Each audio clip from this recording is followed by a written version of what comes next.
Hello fellow DIYers, Doug here, and I'm getting ready to unbox my new Whirlpool Reverse Osmosis drinking water system.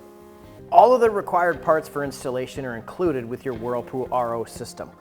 I always do a quick review to make sure everything is there. To be certain, always check the parts against your product manual.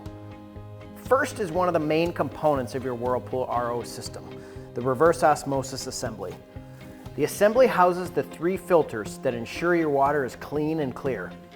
Here are the filters.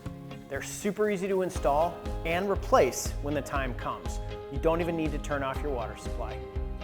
Next is the water storage tank. The tank holds your pre-filtered water so it's available on demand. And here's the color-coded tubing that's used to connect everything together.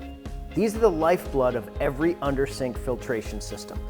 These tubes are particularly user-friendly because they're color-coded to ensure you're connecting them to the right places. And you'll love the easy push-pull connection points. The RO system comes with a faucet, and what I like about this model is that the black and blue tubes are already attached. Now here are the parts that you don't want rolling off the countertop and under the refrigerator.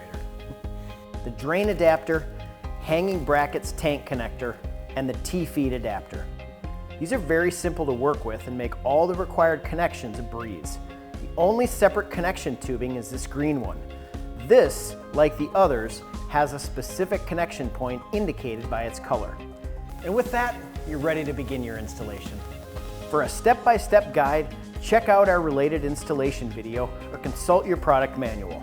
And as always, an EcoPure home rep is also available to assist through the customer support number. Thanks for watching. Happy installing.